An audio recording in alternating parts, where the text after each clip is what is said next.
रुस्तम, मुझे तुमसे तलाक चाहिए क्योंकि ये रोज की किचकिच मैं नहीं सह सकती हो। इसलिए मैंने फैसला कर लिया है कि हमारा अलग होना ही फिर वो बेटर लड़का है। कहता है, अब भी तुम्हारा गुस्सा शांत नहीं हुआ ना? क्या तुम सिर्फ 5 मिनट मेरी बात ध्यान से सुन सकती हो? वो लड़की कहती है, ठीक है, कहो क्या कहना है। लड़का बोलता है, क्या तुम्हें पता है कि हम मर्द किन किन परिस्थितियों से गुजरते हैं? अगर माँ के सामने पत्नी की बात मान ली जाए तो कहते हैं बीवी का गुलाम, और अगर पत्नी के सामने माँ की बात मान ली जाए तो कहते हैं माँ के पल्लू से बंधा हुआ आदमी। अगर अपने ही बच्चों को कभी डांट फटकार दी जाए तो कहते हैं निर्दयी बाप, और अगर चुप रहो तो कहते हैं लापरवाह पिता। अगर पत्नी को नौकरी करने दी जाए तो लोग कहते हैं बीवी की कमाई खाने वाला, और अगर ना करने दो तो कहते हैं शक्की पति। जब पत्नी कहती है तुम करते ही क्या हो, मैं सारा घर संभालती हूँ, खाना बनाती हूँ, बच्चों को देखती हूँ, तो कोई उसे ये क्यों नहीं बताता कि बाहर जाकर किसी की नौकरी करना, दबाव सहना, ताने सुनना, ये भी आसान नहीं होता।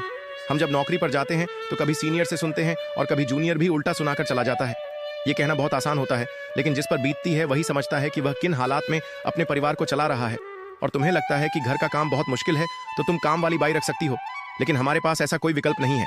हमें हर हाल में बाहर जाना ही पड़ता है, चाहे तेज धूप हो, बारिश हो या कोई और मुश्किल। किसी को नहीं पता कि एक मर्द कितनी मानसिक तनाव में जीता है। और फिर जरा सी नोकझोंक में तुम तलाक मांग लेती हो। नोकझोंक तो हर घर में होती है। इसका मतलब यह तो नहीं कि हर छोटी बात पर रिश्ता तोड़ दिया जाए। जल्दबाजी में लिया गया कोई भी फैसला जिंदगी भर दुख देता है। अगर तुम्हें अभी भी तलाक चाहिए तो मैं तैयार हूं। थोड़ी देर की खामोशी के बाद वो लड़की कहती है, नहीं, मुझे आपसे कोई तलाक नहीं चाहिए। ये सब मैंने गुस्से में आकर कह दिया था, लेकिन सच्चाई ये है कि मैं आपसे दूर नहीं रह सकती। मुझे माफ कर दो।